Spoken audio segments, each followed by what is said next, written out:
Ang kwento ni Tomby.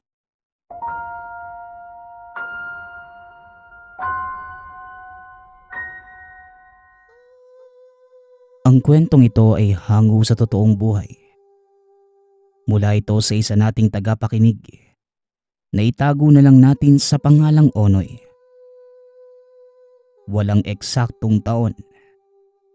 Probinsya ng Aurora.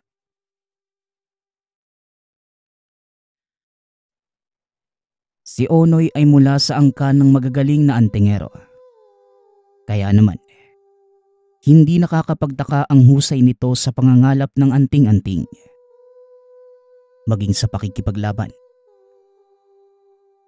Lumaki si Onoy sa pangangalaga ng lolo. Ipinamana nito ang lahat ng nalalaman sa apo dahil wala itong anak na lalaki. Anak, ayaw mo ba talagang pagpatuloy ang pag-aaral mo sa kolehiyo? Sayang naman. Wika ni Nanay Rosa. Noon ay wala talaga akong hilig sa pag-aaral eh. Kaya naman hindi niyo ako mapipilit dyan. Isa pa, madiskarte naman po ako ah. Tsaka mas gusto ko pong sumunod sa ipak ni Lolo. Tugon ni Onoy. Nung mga panahong yun, 25 anyos pa lamang si Onoy at talagang desidido itong sundan ang yapak ng lolo. Ay nako, wala na akong magagawa kung yan ang gusto mo. Andito lang naman ako, nakasuporta sa'yo. Muling wika ni Nanay Rosa. Salamat po Nay ah. Hindi ko po gustong sirain ang plano mo sa akin. Talagang iba lang po yung gusto kong mangyari sa buhay ko. Tugon ni Onoy.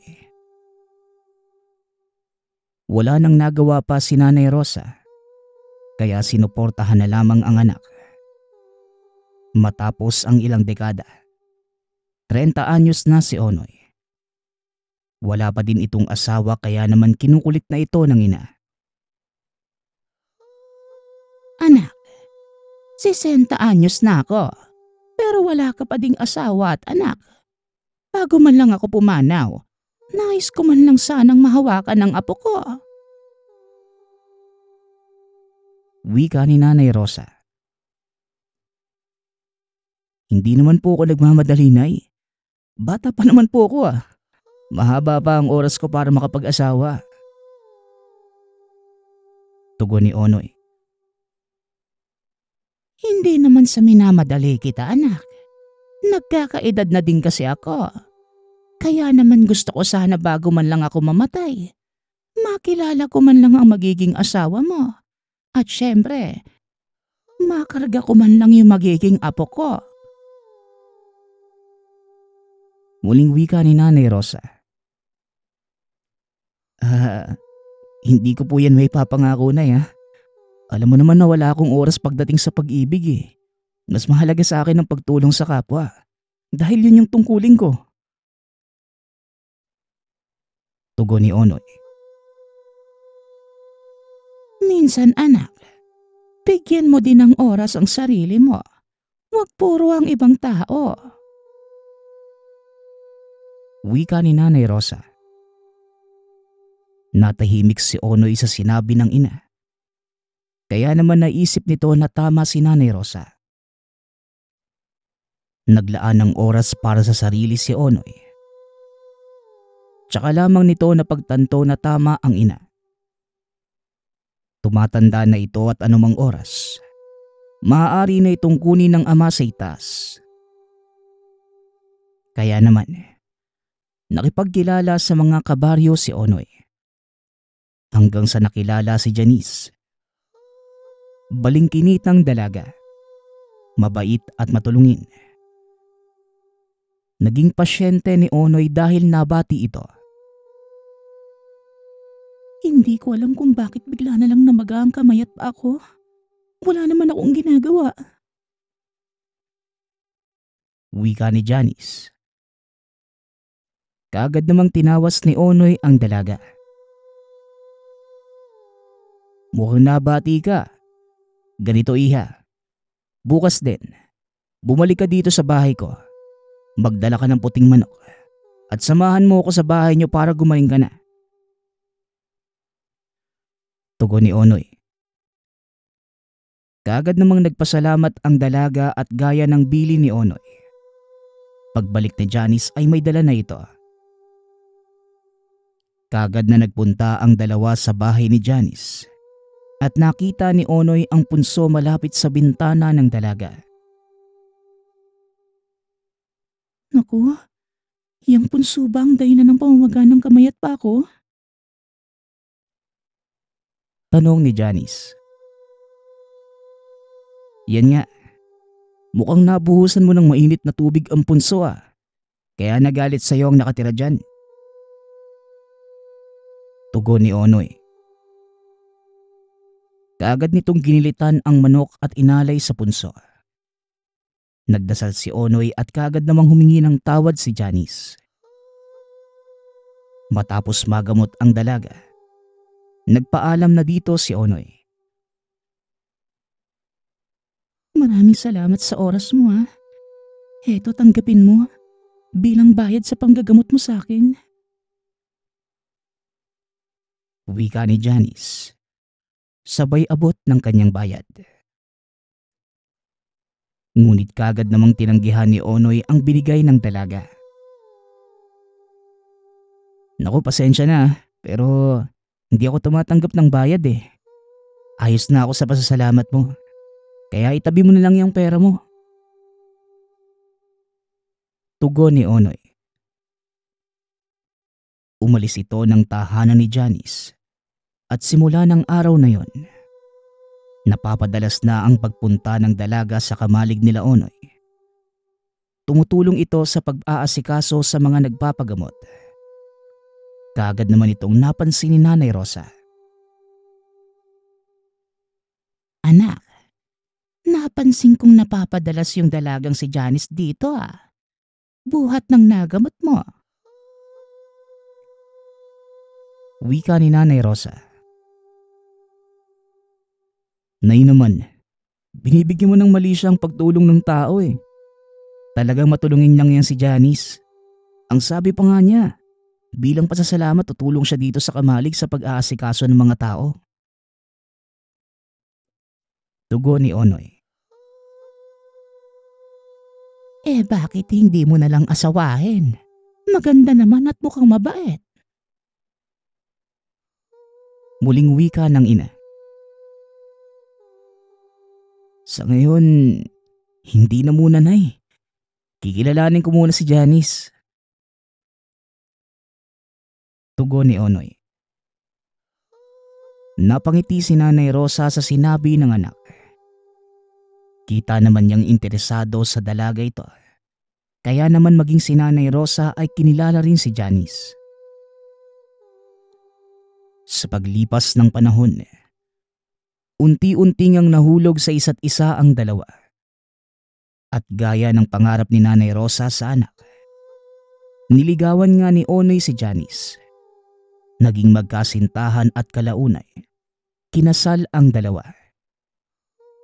Labis na saya ang naramdaman ni Nanay Rosa nang ikasal ito. Dahil noon pa niya kinukulit ang binata. Hanggang sa nagkaroon nga ng anak ang dalawa. Tuwang-tuwa si Nanay Rosa na maabutan pa ang apo. Labis naman ang pag-aalagang binigay niya sa bata. Naging masaya ang buhay ni Onoy sa piling ni Janice kasama ang anak. Nagpatuloy pa din ito sa pagtulong sa nangangailangan. Hanggang sa isang araw, may matandang lalaki na lumapit kay Onoy. Kaagad naman itong tinulungan ni Onoy sa karamdaman at nalaman na inaaswang ito. Malubha na ang sakit ng matanda, pero naagapan pa ito sa tulong ni Onoy. Labis naman ang pasasalamat ng matanda sa kanya. Ngunit kinabukasan, bigla na lamang sumugod ang isang lalaki sa bahay nito. Nang dahil sa'yo, namatay ang tatay ko. Hindi ka albularyo. Isa ka lang peke! Sigaw ng lalaki sa labas ng tahanan ni Onoy. Nang mga oras na yon, dagsa ang mga taong nagpapagamot kay Onoy. Nagulat ang mga ito sa inasta ng lalaki. Kagad naman itong nilapitan ni Nanay Rosa. Nakakunot pa ang noo ng matanda. Hoy, huwag ka nga diyang gumawa ng kwento. Bakit? Sino ba ang tatay mo? Tanong ni Nanay Rosa. Kagad namang pinasok ni Onoy ang ina sa loob ng kamalig. Mawalang galang na pero hindi ko maintindihan ang pinaparatang mo sa akin. Wika ni Onoy. Tatay ko ang matandang lalaking nagpagamot sa'yo. Kagabi lang, namatay ang tatay ko. Tugon ni Jason na may luha sa mga mata. Ginawa ko naman ang tama. Pumunta siya dito sa akin at humingi ng tulong. Kaya tinulungan ko. Hindi ko nakasalanan kung anong nangyari sa kanya. Kalooban ng Diyos na kunin siya. Kaya wag mong isisi sa akin ang lahat. Isa pa, tatay mo siya, di ba? Alam kong ikaw ang may kasalanan kung bakit lumubha ang karamdaman niya. Tugon ni Onoy. Pagbabayaran mo ang nangyari sa tatay ko. Sa pagkawala niya, buhay din ang magiging kapalit. Banta ni Jason. Matapos yun ay umalis na ito at iniwan na tulala ang mga tao. Narinig naman ni Janice ang sinabi ni Jason. Kaya naman nilapitan nito ang asawa. Mahal, hindi natin alam kung seryoso ba siya o hindi sa sinabi niya. Pero, kailangan maging handa tayo. Mas mabuti sigurong umuwi na muna ako at ang anak natin sa probinsya. Isasama na din namin si nanay para sa kaligtasan namin. O kaya naman, umuwi na lang tayo. Bungkahi ni Janice. Hindi ko pwedeng iwanan ng mga kababayan natin eh. Pero kung nag-aalala ka para sa kaligtasan niyo, sige, papayag na ako. Mas mahalaga pa rin kayo kaysa sa anumang bagay sa mundo eh. Tugon ni Onoy. Pagkatapos ng araw na yon, naghanda na sila Onoy at umalis ang mga ito sa baryo.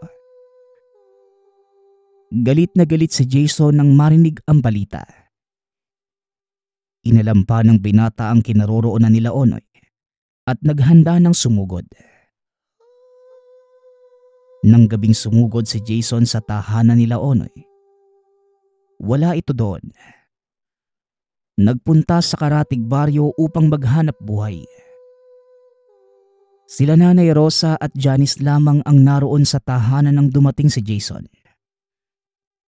Nanlaki ang mga mata ni Janice nang makita ito. Akala ba ng asawa mo, matatakasan niya ako? Hindi ako tanga para hindi malaman ang kinaroroonan niyo.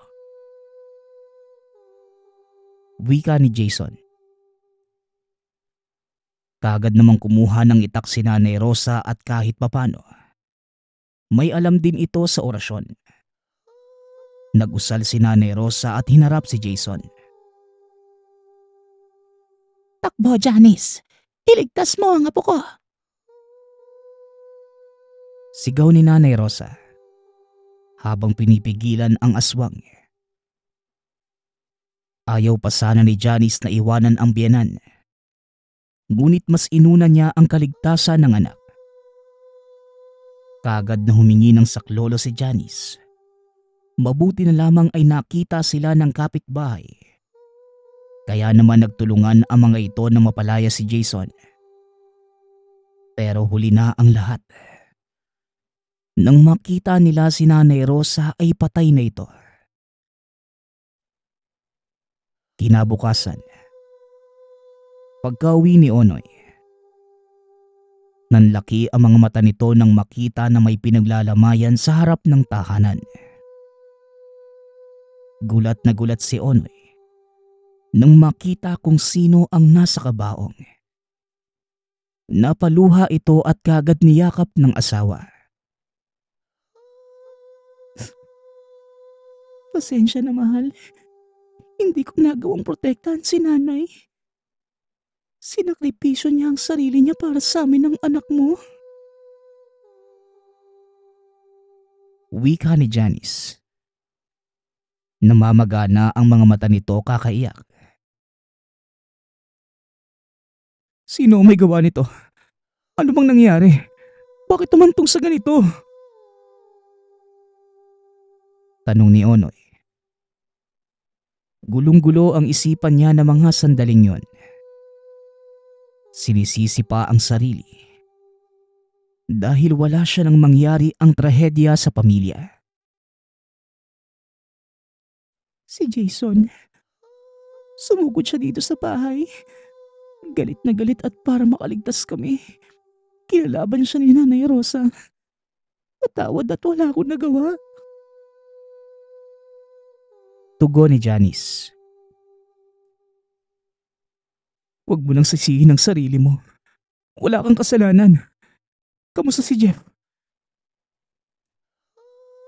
Tanong ni Onoy. Hindi pa nga din natatahimik ang anak natin eh. Nakita niya mismo kung paano pinatay ng aswang na yun si nanay. Tugon ni Janice. Kahit ang asawa ni Onoy, nanginginig pa din dahil sa nangyari. Doon muna kayo sa bahay ng kaibigan ko. Ligtas kayo doon. Haharapin ko lang ang aswang na yun. Pagsisisihan niya ang ginawa niya. Mungkahi ni Onoy. Matapos mailibing si Nanay Rosa, nagpunta si Onoy sa bahay ni Dennis kasama ang pamilya. O pare, napadalaw ka ata. Anong sadya mo? Tanong ni Dennis. Kailangan ko ng tulong pare. Pinatay ng aswang ang nanay ko. Tugon ni Onoy. Ano? Naulit na naman? At ngayon, nanay mo naman ang napatay ng aswang. Wika ni Dennis. Nagtaka naman si Johnny sa sinabi ng kaibigan sa asawa. Anong ibig mong sabihin? Paanong naulit? Sabat ni Janice. Makikita sa mukha nito ang labis na pagtataka. Wala nang nagawa pa si Onoy kundi sabihin ang sekreto na matagal na niyang tinatago. Na ang magkaibigan lamang ang nakakaalam. Nung umalis ako ng bahay namin, nagkaroon ako ng asawa at anak. Inilihim ko yung kay nanay. Ang totoo niyan ilang taon pa lang ang nakalipas nang mamatay sila nung makilala kita. Masaya kami pero pinatay ng aswang ang buong pamilya ko. Kaya naman ang kulitin ako ni nanay na mag-asawa. Tinanggihan ko kagad dahil ayoko maulit ang mga nangyari nung nakaraan. Wala bigla ka na lang napamahal sa akin. Pero hindi ko hahayaan na pati kayo mawala. Baka hindi ko na kayanin Tugon ni Onoy. Naunawaan naman ni Janice ang sitwasyon ng asawa. Walang problema sa akin ang nakaraan mo. Pero sigurado ka bang maghihiganti ka? Hindi naman natin kailangan magiganti. Magpakalayo-layo na lang tayo dito nang hindi na tayo mapahamak. Wika ni Janice. Hindi naman kumibos si Onoy sa mga sinabi ng asawa. Kung ano ang pasya mo pare, nandito lang ako para sumuporta. Hindi mo din naman ako iniwan ng mga panahong kailangan kita eh. Wika ni Dennis. Hindi tayo matatahimik mahal hanggat hindi ko tinatapos ang Jason na yon. At isa pa, baka makapangbiktima na naman siya ng iba kung hindi ko puputulin ang sungay niya. Dagdag ni Onoy. Kung yan ang gusto mo, wala na ako magagawa. Kahit siguro ganyan din ang gagawin ko kung nanay ko ang pinatay. Basta mag-ingat ka ha. Hihintayin ka namin ng anak natin. Tugon ni Janice. Niyakap ni Onoy ang asawa at hinalika ng anak. Matapos na makapagpaalam ay sigurado ni Onoy na hindi magagalaw ang mag-ina. Nilagyan niya ng orasyon ang paligid ng bahay at binigyan pa ng pangontra ang mag-ina. Nang masigurado na ayos na ang kalagayan ng asawa't anak, kaagad nang umalis si Onoy kasama ang kaibigang si Dennis. Grabe pare, akala ko hindi na tayo haharap sa mga aswang ah. Yun pala, mapapasabak na naman tayo. Wika ni Dennis. Alam mo pare, minsan nakakasama din pala yung pagtulong sa kapwa no? Hindi ko inaakalang dahil sa panggagamot ko, mawawalan pa ako ng mahal sa buhay. Tugon ni Onoy. Ano bang nangyari? Wala ka pang sinasabi sa akin eh. Nagulat na nga lang ako sa pagdating nyo ng asawa mo. Tanong ni Dennis. Mahabang kwento pare. Pinatay ng anak ng pasyente ko ang nanay ko. Hindi ko alam kung bakit ang laki ng galit niya sa akin. Samantalang ginawa ko naman ang tungkulin ko. Malakas na ang tatay niya eh. Tapos nagulat na lang ako. Bigla siyang sumugod sa bahay at nagbanta. Tugon ni Onoy. Baka naman ikaw lang ang sinisisi niya. Kahit wala ka namang kasalanan. Wika ni Dennis. Hindi ko din alam sa kanya eh. Malalaman natin yan sa pagsugod natin sa kanila. Tugon ni Onoy. Nag-orasyon ito at humingi ng tulong sa tangang mutya. Pare, kumalma ka muna. Alam kong masakit ang nangyari sa nanay mo. Pero hindi tayo pwede magpadalos-dalos. Lalo na kung wala kang maayos na plano. Wika ni Dennis. Alam ko yung pare. Galit lang ako. Pero maayos pa naman ang pag-iisip ko eh. Tugon ni Onoy. Matapos ang pag-uusap ng magkaibigan, kaagad nagplano ang dalawa. Nagpunta ang mga ito sa tahanan ni Jason. Laking gulat ng magkaibigan nang makita ang aswang na pumatay noon sa pamilya ni Onoy. Di ba pare? Sila yung pumatay sa pamilya mo. Teka, baka naman binalikan kanila? Tanong ni Dennis. Hindi ko din alam pare. Kung alam ko lang, edi sana pinatay ko na sila noon pa. Tugon ni Onoy. Dahan-dahang kumilos ang mga ito at gamit ang tagabulag. Kaagad naglaho ang dalawa sa mata ng kalaban. Hanggang sa hinatak ni Onoy ang isang aswang palayo. Sinakal at diniin ang muka sa lupa. Pare, mukhang madami sila. Teka, bakit dala mo na yan? Tanong ni Dennis. Sumugot ka na maayos. Sino ang pinuno nyo? At ano ang kinalaman ni Jason at ng kasama niyo sa pagkamatay ng pamilya ko? Tanong ni Onoy. Kaagad namang suwagot ang aswang. Sinabi nito na matagal ng plano nila Jason. Nagantihan ito dahil sa pagkamatay ng asawa ng aswang. Naalala naman ni Onoy nang makapatay ito ng babaeng aswang. Pare, mukhang tama ako ah. Hindi totoo yung sinasabi sa'yo ng aswang na yun.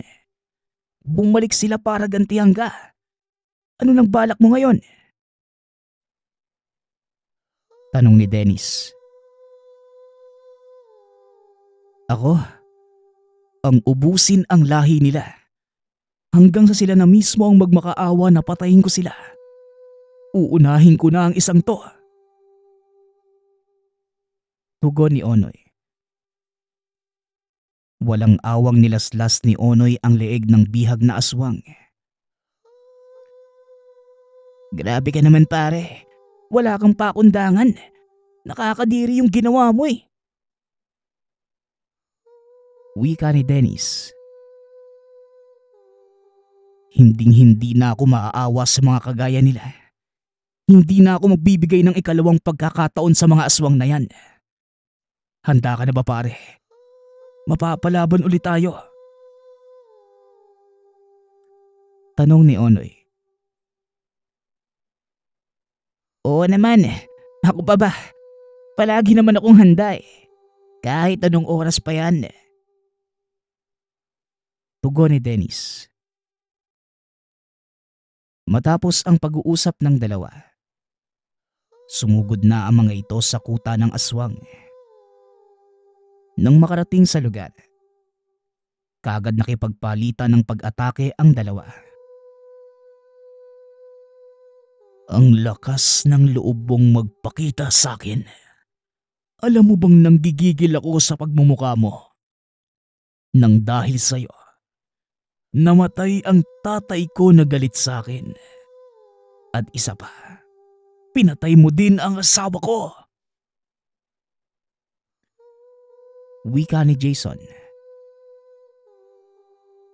Ginawa ko lang ang tungkulin ko. Hindi ko kasalanan na masama kayo.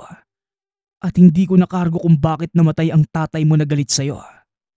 Pinatay mo ang nanay ko na walang kalaban-laban. Wala kang awa. Tugon ni Onoy.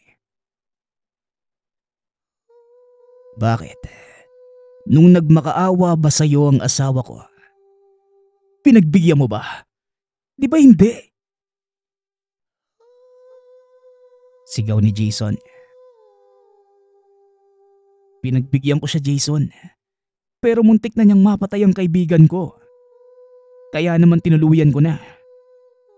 Bakit ba ang hilig niyong isisi sa iba ang kasalanan na kayo mismo ang may gawa? Nandadamay pa kayo ng mga inosenteng tao. Tugon ni Onoy. Nagusal ito ng orasyon. Hindi nakagalaw sa kinatatayuan si Jason. Walang awa itong sinipa at pinagsusuntok ni Onoy. Ngunit mabilis itong nakabawi ng lakas. Kaya natamaan ito ng pagkalmot sa pisngi at dumanak ang dugo sa mukha nito. Kung walang katulad niyo sa mundong ito, namumuhay sana kami ng payapa. Wika ni Jason.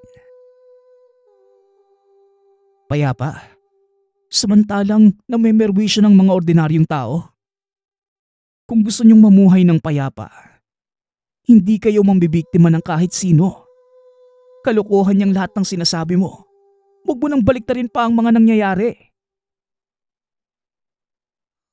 Tugon ni Onoy. Tignan na lang natin ang tapang mo. Hindi ako titigil hanggat nabubuhay ka dito sa mundong ito. Matatahimik lang ako kapag napatay kita. O kaya naman, ako ang mapatay mo. Muling wika ng aswang. Kung yan ang kahilingan mo, Ibibigay ko yan sa'yo. Papahirapan kita hanggang sa huling hininga mo. Tugon ni Onoy. Nagdasalang taimtim si Onoy. Kinuha ang tangan sa bulsa. Inilabas din ang punyal. Habang si Dennis naman, patuloy lang ito sa pakikipaglaban. Nang makita na nahihirapan ang kaibigan, kagad namang tinulungan ni Onoy si Dennis. Kaya ko na to. Tapusin mo na ang matabil na yon. Hindi mo ko kailangang intindihin. Wika ni Dennis.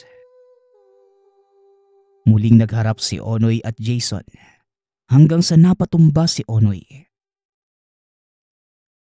Wala kang binatbat sa akin. Mukhang nangihina ka na. Sumuko na lang kayong magkaibigan at tanggapin nyo na lang na ito na ang huli niyong hantungan. Wika ni Jason. Ang dami mong satsat. Kulang ka naman sa gawa. Ang baho mo na nga. Ang ingay mo pa. Sigaw ni Dennis. Manahimik ka. Hindi kita kausap. Patayin nyo na ang isang yan. Mga inutil. Nag-iisa lang yan at ang dami-dami nyo. Utos ni Jason. Mga alagad mo sila, di ba? Nagmana lang naman sila sa pinuno nilang inutil. Tugon ni Dennis. Mas lalong nagalit si Jason. Lumapit ito kay Dennis at sinakal. Napakaingay mo. Palagi mo nalang binabara ang mga sinasabi ko. Ngayon, magsalita ka. Wika ni Jason.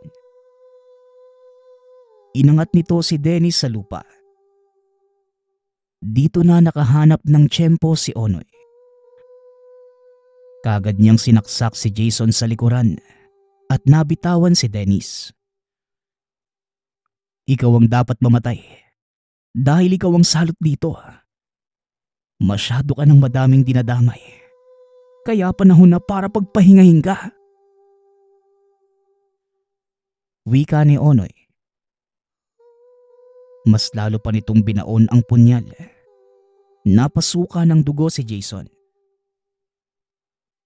Bumagsak ito sa lupa.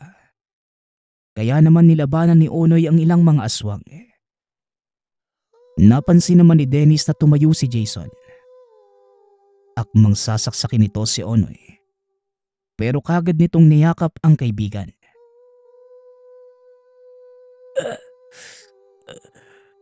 Lumaban ka hanggang dulo, pare. Ayos lang ako. Wika ni Dennis. Kagad namang tinabi ni Onoy ang katawan ng kaibigan. Diyan ka lang muna, pare. Papatayin ko lang mga to. Ihahatid ko lang siya sa impyerno na dapat niyang kalagyan. Wika ni Onoy. Nag-usal ito ng orasyon. Malakas na sinipa si Jason kasunod ng malakas na suntok.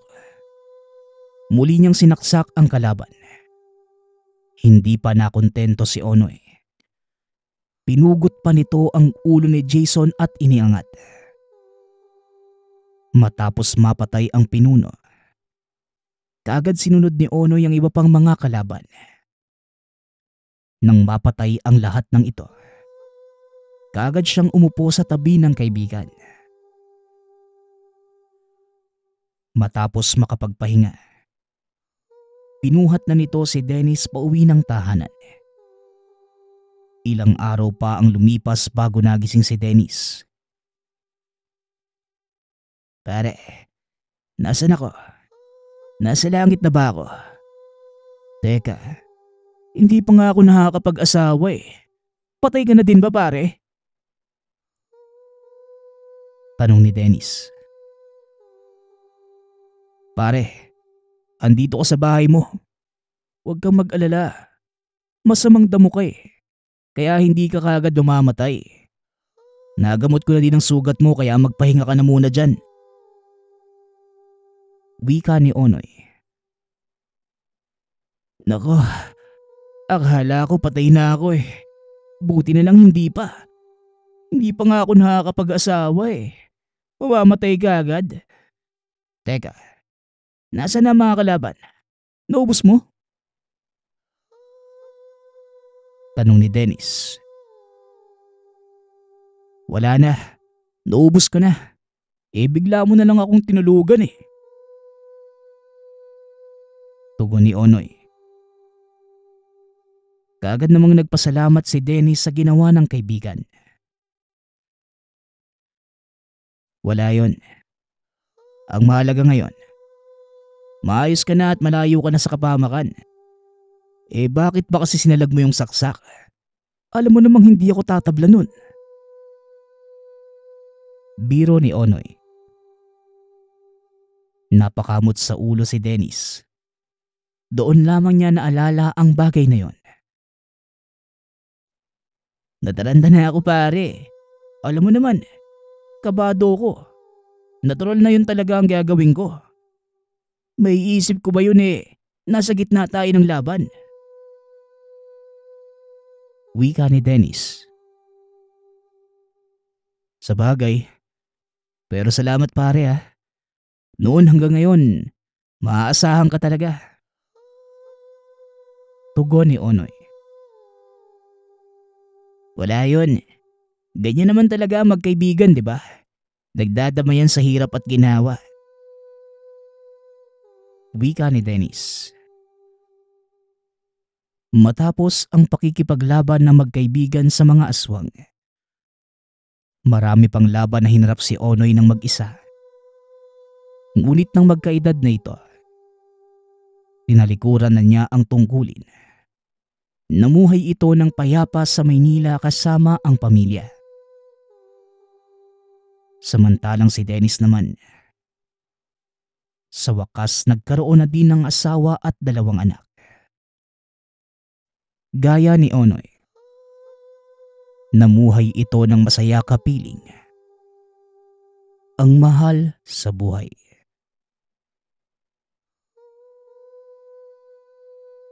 Ang kwentong ito ay hango sa totoong buhay.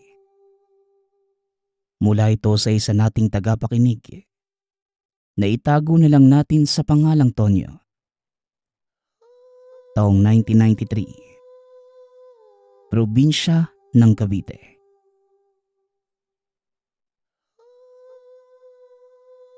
Binabati kita anak. Sa wakas isa ka ng pulis. Basta tandaan mo, huwag lalaki ang ulo. Huwag mo din gagamitin ang pagkapulis mo sa makasariling gawain. Dahil sa oras na malaman ko, kahit naka-uniforme ka pa, aba, hahabulin kita ng walis tingting. Wika ni Mang Jojo na tatay ni Tonyo. Naku tay, huwag po kayo mag-alala. Hindi po ako makakalimot sa lahat ng payo niya ni nanay. At isa pa, kasama sa pangarap kong maging pulis ang may pagtanggol ng mga naaapi. Kaya makakaasa po kayong hindi ko aabusuhin ang trabaho ko. Tugon ni Tonyo. Nang mga panahong ito, ang mismong araw na nagtapos si Tonyo sa kanyang pagsasanay bilang pulis. Simula pagkabata, ito na ang kanyang pangarap. Matinding hirap ang dinaanan ng binata bago niya tuluyang marating ang kinalalagyan. Lumaki sa mahirap na pamumuhay. At ang tanging trabaho ng ama ay pakikigapas sa mga palaya ng iba. Gayunpaman, hindi ito naging hadlang upang matupad ni Tonyo ang kanyang mga pangarap. Sa katunayan, ang ama pa mismo ang nag-udyok na mag-aral ito sa kolehiyo. Noong una ay tutol si Tonyo dahil siya lamang ang nag-iisang lalaki sa magkakapatid at ang maaaring makatulong sa kanilang mga magulang. Pinagsabay ni Tonyo ang pagtatrabaho at pag-aaral. At dahil na din sa tulong ng isang taong nagngangalang Mang Mundo, naipagpatuloy ng binata ang pag-aaral. Nakita ni Mang Mundo ang kakaibang determinasyon ni Tonyo, kaya hindi ito nagdalawang isip na tumulong. Alam niya sa sariling may mararating ang binata.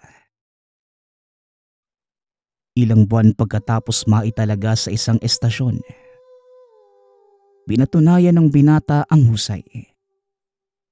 Isang malaking sindikato ang nasawata ng binata. At dahil dito, nagtamo siya ng iba't ibang papuri mula sa pamahalaang lokal ng Cavite at maging sa mismong Pangulo ng bansa. Itinaas sa ranggong tenyente. Nailagay sa magandang posisyon sa loob ng himpilang pinaglilingkuran. Ngunit pinili pa din ng binatang sumama sa mga operasyon na naging dahilan ng pagkakaroon niya ng kakaibang karanasan na tuluyang makakapagpabago ng kanyang buhay. Isang hapon, nakatanggap ang kanilang himpilan ng tawag mula sa pinagkakatiwalaang informer. Sa gabing yun, may ipapasok na kontrabando sa probinsya. Mula ito sa bansang China at sa pantalan ng Batangas idadaan. Sigurado ka na ba sa impormasyon na yan, Emong? Baka mamaya tunaw na naman yan. Wika ni Tonyo. Hindi po, Tinyente. Sigurado po ko. Kausap ko mismo yung mga tauhan ni Mr. Cheng. Sa katunayan, naroon na nga sila nakaabang Malaking halaga ang droga ang ipapasok nila sa bansa. Pero sigurado, malaking bilang ng mga tauhan ang naroon. Kaya hindi uubra ang tapang lang, Tinyente. Kailangan nyo din maraming kasamahan. Tugon ni Emong. Alam ni Tonyo na hindi siya maaaring humingi ng karagdagang tauhan hanggat wala siyang hawak na matibay na ebidensya.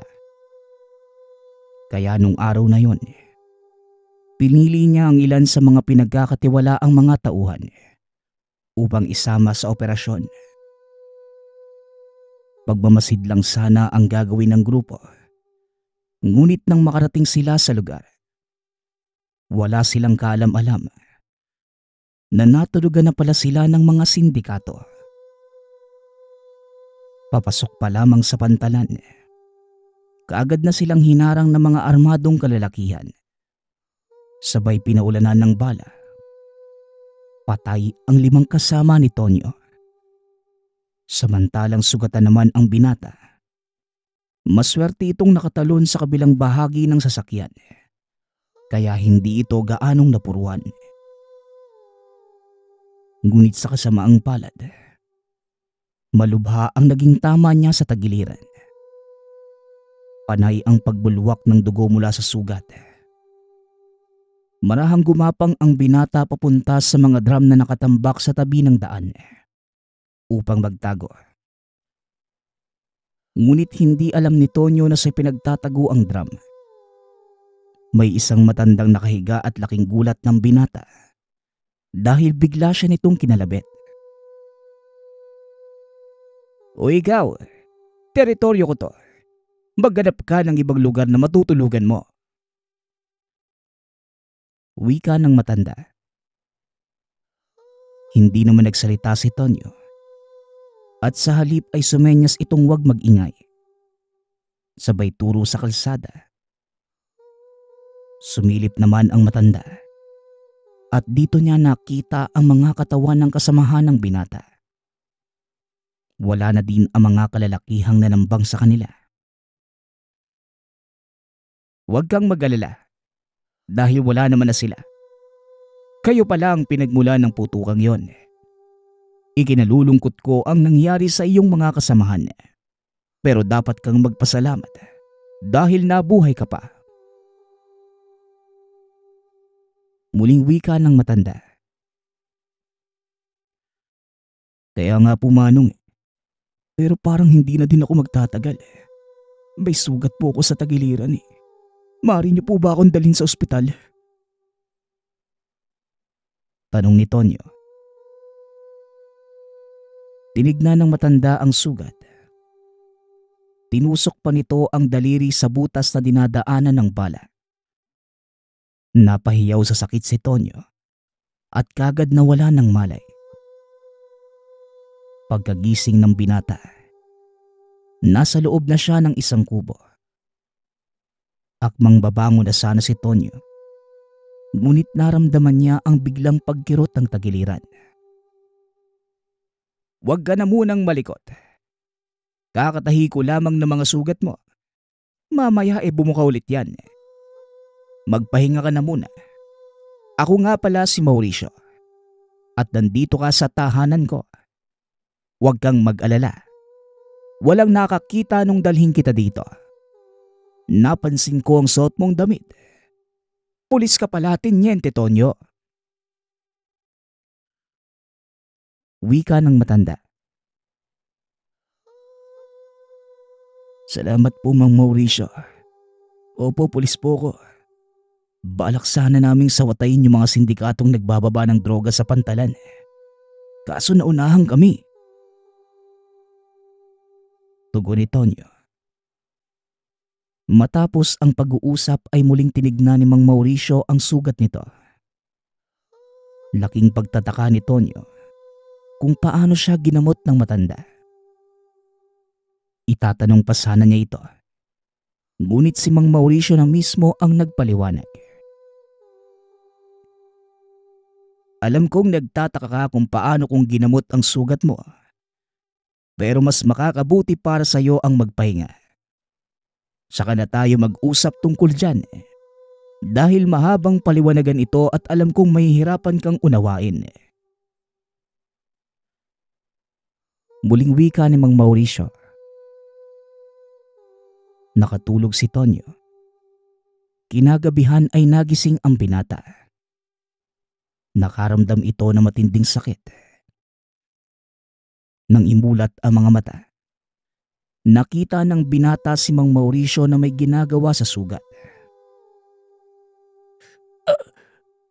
Manong, ano pong ginagawa niyo? Sobrang sakit naman po niyan. Wika ng binata. Huwag ka masyadong magkikilos. Matatagalan ako sa ginagawa ko.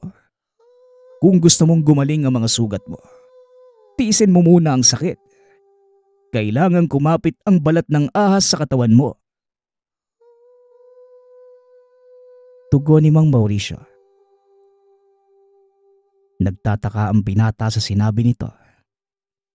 Pinilit niyang bumangon upang makita ang ginagawa ng matanda. Ngunit itinulak siya ni Mang Mauricio pabalik sa higaan. At nang muli itong bumangon, hindi na niya magawang ikilos ang katawan. Hindi na din niya maibuka ang bibig upang magsalita. Ramdam pa din ng binata ang sobrang sakit. Ngunit habang tumatagal, unti-unti nang namamanhid ang katawan. Hanggang sa muli siyang nawala ng malay. Tiisin mo lang. Ilang oras lang ang itatagal ng kamandag sa katawan mo.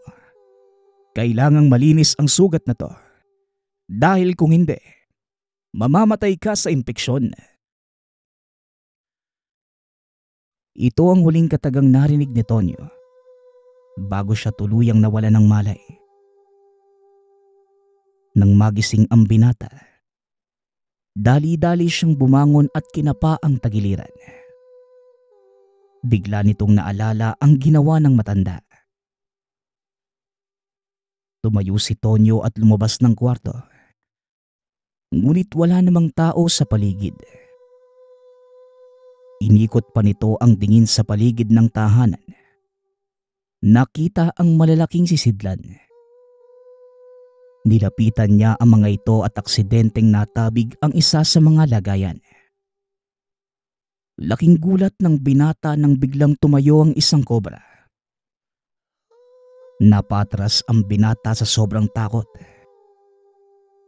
Ngunit nagtataka si Tonyo kung bakit hindi ito tumuloy sa pagkagat. At sa halip, gumapang lamang ito papunta sa braso. Sa nakikita ko sa iyo, mukhang gumana ang panggagamot na ginawa ko. Huwag kang magugulat sa mga mangyayari. Ilan lang yan sa mga pagbabagong mararanasan mo. Wika ni Mang Mauricio. Ano pong ibig sabihin niyo, Manong? Tsaka anong panggagamot ang ginawa niyo? Hindi ko po kayo maintindihan eh. Tanong ni Tonyo. Kinuha ng matanda ang ahas mula sa kamay ni Tonyo. Pinaupo niya ang binata upang ipaliwanag ang lahat ng nangyari. Ang totoo, Tenyente, hindi kita ginamot. Ito ang epekto ng trabungko ng ahas na binaon ko sa sugat mo. Kusang sumunod ang katawan mo sa nais mangyari ng trabungko. Isa lamang ito sa mga kakayanang taglay mo ngayon. Malalaman mo ang iilan pang kakayanan sa susunod na mga araw. Ang dapat mong gawin ay magpalakas. At nang makabalik ka na sa trabaho, mabuti kang pulis, Tenyente. At alam kong marami ka pang kabutihang magagawa. Pero habang nagpapagaling ka, hayaan mo ding masanay ang katawan mo sa mga pagbabago. Pagpapaliwanag ni Mang Mauricio. Nanatili si Tonyo sa tahanan nito sa loob ng 2 linggo. Unti-unting natuklasan ng binata ang kakayanang taglay ng trabungko ng ahas. Hindi siya mabilis mapagod. Naging mas matalas ang kanyang pangamoy, pati na rin ang pandinig. Nanatiling normal ang paningin sa umaga, ngunit mas matalas ito tuwing gabi. At ang mas nakakamangha pa sa lahat, ang kakaibang kunat ng balat ni Tonyo. Hindi ito madaling tablan ng taga o kahit ng paril. Sa palagay ko, handa ka nang bumalik sa trabaho, Tenyente. Matagal ka na ding nawala. Wika ni Mang Mauricio. Sa palagay ko din po, Manong. Salamat po pala sa lahat ng tulong niyo. Kung hindi po sa ginawa niyo, malamang patay na ako nung araw na tinambangan kami. Tugon ni Tonyo. Ito ang kalooban ng Diyos. Kung minsan hindi natin hawak ang ating kapalaran, ang Diyos mismo ang nagtatakda nito para sa atin. Kagaya mo, Tenyente. Hinubog ka at tinanda ng Panginoon sa ganitong gawain. Kaya gampanan mo ang tungkulin mo ng may pananalig sa Diyos. Muling wika ng matanda. Matapos ay nagpaalam na ang binata. Una nitong pinuntahan ang kanyang mga magulang. Laking gulat ng 2 matanda dahil ang buong akala nila ay patay na si Tonyo. Tonyo, anak, ang akala namin ng nanay mo napatay ka na. Saan ka ba nanggaling, bata ka? Tanong ni Mang Jojo. Mahabang kwento, tay. Sa ngayon, magpasalamat na lang po tayo dahil pinagkalooban pa ako ng Diyos ng pangalawang buhay. Dumaan lang po ako para malaman ang kalagayan niyo. May mga bagay pa po akong kailangan gawin eh. Kailangan ko makausap si Hepe at ipaalam na buhay pa ako. Pero hindi kailangan malaman ng iba kong kasamahan dahil ilan sa kanila kasama sa mga taong nanambang sa amin. Tugon ni Tonyo. Mabuti na lang at magkakilala ang ama at ang Hepe. Kaya nagpresenta si Mang Jojo na puntahan ito sa presinto upang kausapin. Ang mabuti pa, anak. Dumito ka na muna. Ako na ang bahalang kumausap sa hepe tungkol sa kalagayan mo. Wika ni Mang Jojo. Kaagad din itong umalis. Ilang minuto lang ang nakalipas ay dumating ang matanda kasama ang hepe. Hindi ito makapaniwalang buhay pa si Tonyo. Tenyente, ikaw ba talaga yan?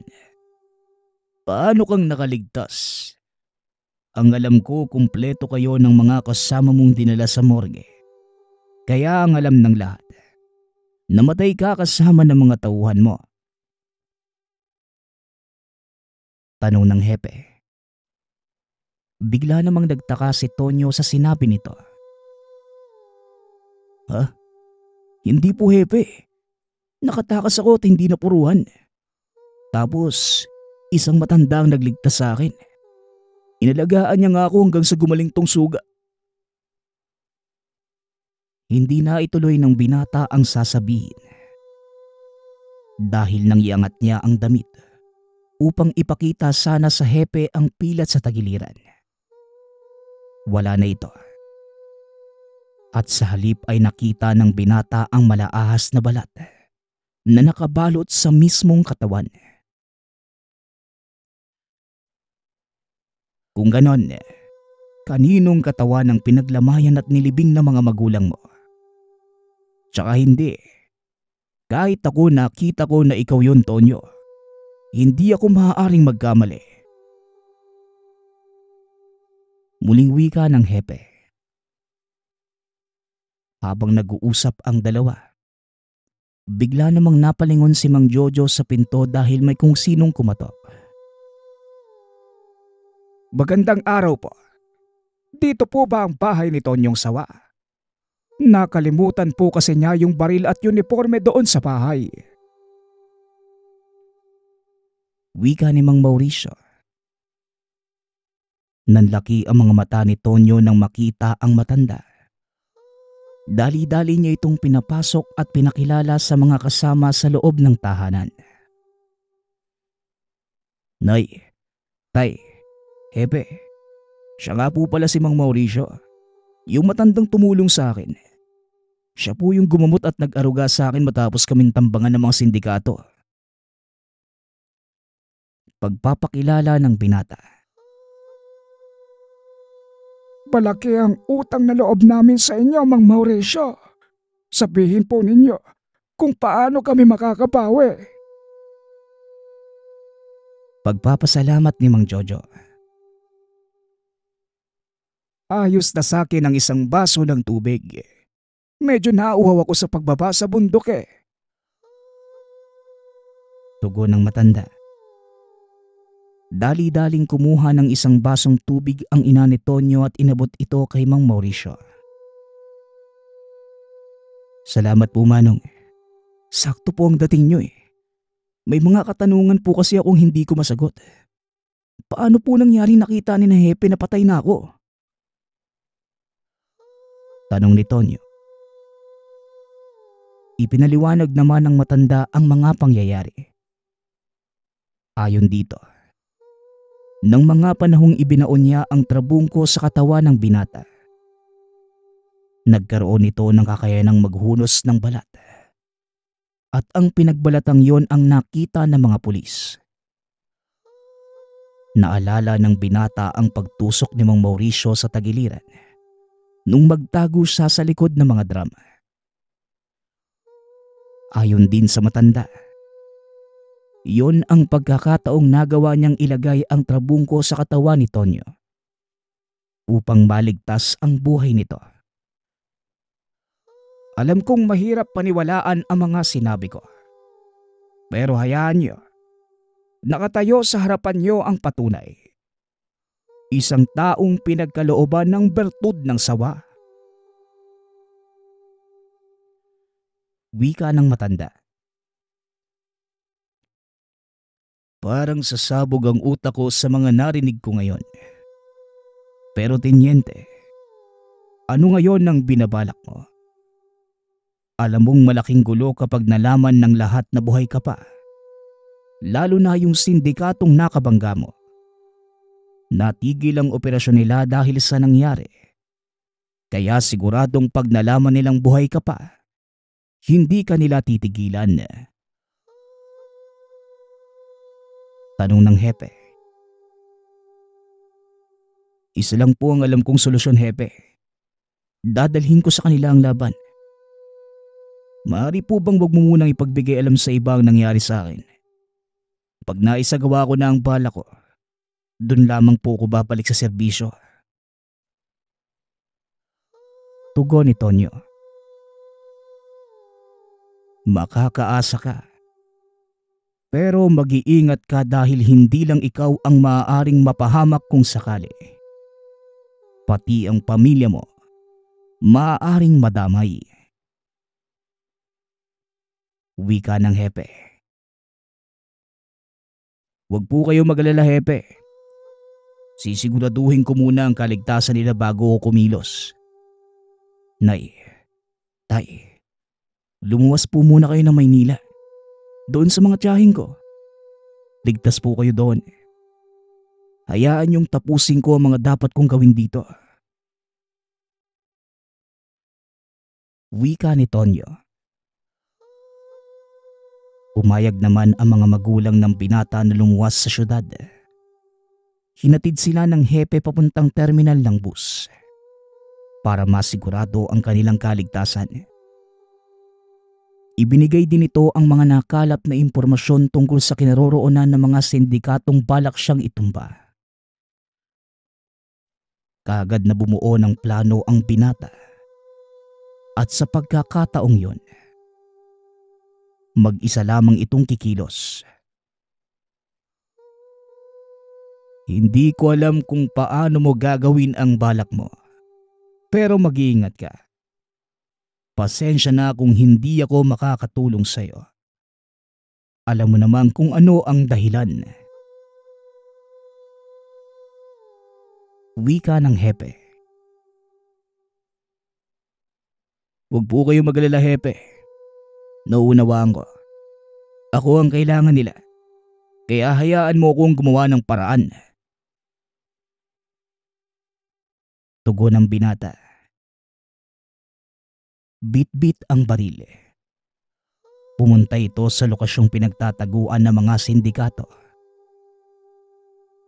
Pagkarating sa lugar, nakita niyang abala ang mga ito sa pag-ayos ng kanilang mga kagamitan. Kinuha ni Tonyo ang pagkakataong yon upang pasukin ang lumang bodega. Ni hindi man lang siya napansin ng mga ito. Isa-isa niyang nilapitan ang mga kalaban. Tila ahas ang kilos ni Tonyo. Mabilis ngunit walang ingay. Hindi man lang nakahalata ang mga kalaban na unti-unti silang nauubos. Ngunit sa kasamaang palad, isa sa mga ito ang lumabas upang magbanyo at nakita ang mga nagkalat na katawan ng kasamahan. Kaagad nitong kinuha ang atensyon ng mga kasama sa loob. Dali-dali ding nagsipagdamputan ng baril ang mga ito at hinanap si Tonyo. Gamit ang mga kakayanan, tahimik nitong pinagpapatay ang mga kalaban. Ni isang putok ng baril, walang narinig ang mga ito. Tuloy-tuloy ang ginawang pagsalakay ng binata hanggang sa iisa na lamang ang matira. Maswerte ka at kailangan kita ng buhay. Huwag kang mag-alala. Hindi kita uhulihin. Dahil kailangan mong iparating sa mga amo mo ang mensahe ko. Sa oras na malaman kung patuloy ang operasyon ng droga sa lugar na ito at sangkot kayo, hindi ako magdadalawang isip na ubusin kayo. Banta ni Tonyo. Dali-dali namang tumakbo ang lalaking yun. Hindi nito nakita ang mukha ng binata dahil nakabalot. Ngunit kumalat sa buong bayan ang ginawa. Nang tinignan ng mga pulis ang pinangyarihan, Napansin nilang pare-pareho ang kinamatay na mga sindikato. Mukhang totoo nga ang sinabi ng matanda tungkol sa iyo, Tonyo. Lahat ng mga miyembro ng sindikatong nakasagupa mo namatay sa pagkakalingkis. Pambihira ka talaga. Wika ng hepe. Hanggat maaari, hepe, tayo lang muna ang makakaalam ng ginawa ko. Ang mahalaga, nalinis ko na tong bayang ito laban sa mga sindikatong yun. Ngayong nakabalik na ako sa serbisyo, wala na akong palalampasing krimen. Tugon ni Tonyo. Dahil sa mga nangyari, bumaba ang kriminalidad sa lugar. Maraming sindikato din ang nabuwag dahil sa kagagawa ni Tonyo. Hindi nagtagal, nalaman ng mga kalaban ang lihim. Dahil dito napilitan ang binatang umalis sa pagkapulis upang magtago. Ngunit tuloy pa din ang ginagawa nitong pagsugpo sa krimen sa lipunan. Lumaganap sa lahat ng usap-usapan na isang lalaki ang pumapatay ng mga masasamang loob. At ito ay sa pamamagitan ng paglingkis. Ayon din sa mga nakasaksi, hindi tinatablan ng bala ang katawan nito. Tila may makapal na kaliskis na nakabalot at hindi rin nila mahuli dahil napakabilis kumilos. Alam ng hepe na si Tonyo ito at dito nagsimula ang bansag sa kanya na Tonyong sawa.